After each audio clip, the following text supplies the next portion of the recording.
G'day everyone. Well, it certainly is strange times that we're living in terms of the social distancing and staying at home as much as possible. Days like today, beautiful sunny autumn day here in Canberra, that's not a hard thing to do at all. I'm actually going to spend a fair bit of time in the garden getting the soil ready for my winter crops to go in.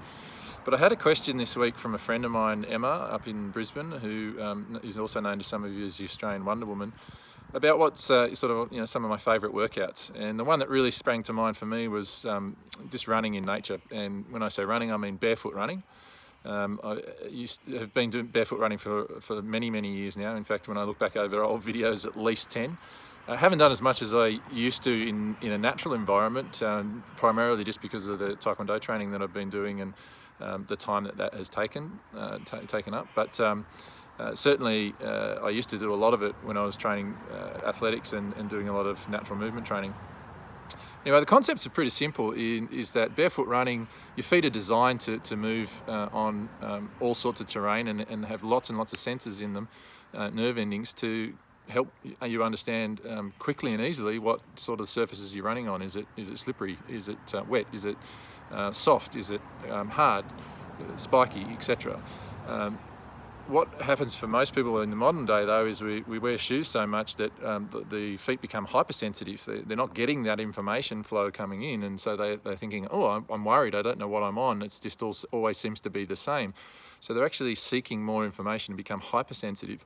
So when people then actually are barefoot and they go out and walk out on the driveway or the gravel or a hot surface, it's almost like they're in pain. They're not really. It's actually not doing damage to your feet. You think about walking across gravel, it's not going to pierce your skin.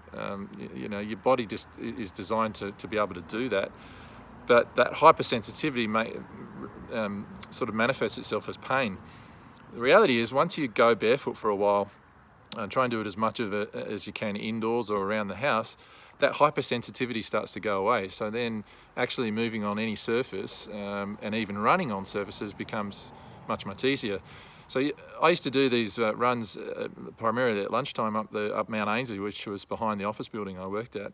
And I'd literally just take off my shoes, hit Mount Ainslie and run up to the top and back. And I didn't follow a path. It was random in terms of the path I took every day. So, one day I would go towards the left and find a route to the top. Another day I'd go straight up the middle. Another day I'd go to the right. And that sort of random nature meant that I was crossing all sorts of different terrains. Some of it might be really grassy and earthy. Some of it was a little bit more rocky. Some of it had lots of logs that were on the ground that I'd have to balance across.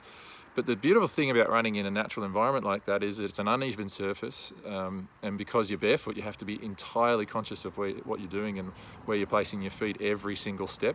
You're also then running through natural obstacles, so you're having to duck down and run underneath branches, sometimes even crawling and scurrying underneath branches of trees and things to get around the obstacles. As I said, you might be balancing across logs, all sorts of things. So the variety of running meant that you weren't just on a flat surface running in the exact same stride in the exact same way, and therefore just using the same muscles over and over and over and getting repetitive injuries.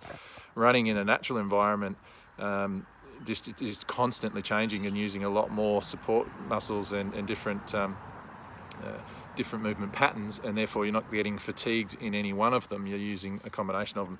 So when I used to do a lot of my long distance training for athletics on flat sort of ground around a track, I used to get bored really easily. I found that I'd get tired at the end of the run. I felt exhausted, and I really just didn't enjoy it.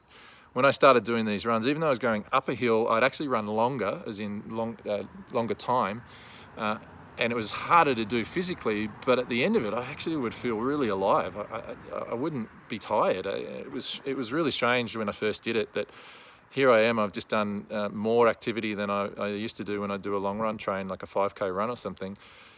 But I actually felt better for it. I would literally go back into the office in the afternoon just alive, just zinging. So not everyone's going to be able to do that, run up a hill barefoot straight away. So how do you progress to that? Well, as I said, try and be barefoot as much as you can around your house and around the parks, even just walking to your local shop if you can.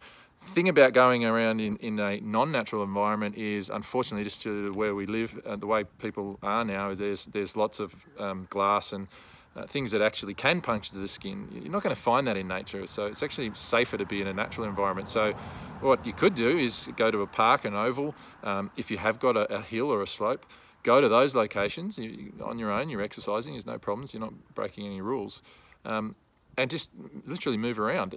You could start as a walk. You could go into a light jog. Don't do too much of it at first. Just do a few hundred metres or a kilometre or two, depending on your fitness. And then as you get used to it, you can then start to increase that.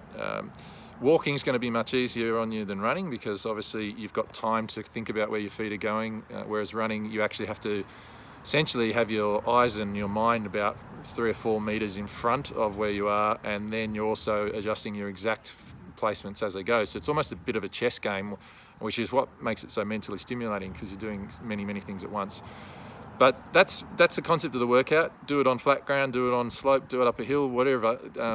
But yeah, it's moving in different ways. It's running, walking, sometimes crawling, balancing, all of those different movement groups in one workout. And for me, it was something that I absolutely loved and I got a lot out of. So that's the idea. Em, I hope you like it, and any of your clients that are seeing it. And I think I already saw something posted this morning that on your story that with dirt on your feet. So I think you've already done it today as well, which is awesome. But I hope you and your friends and clients got something out of today.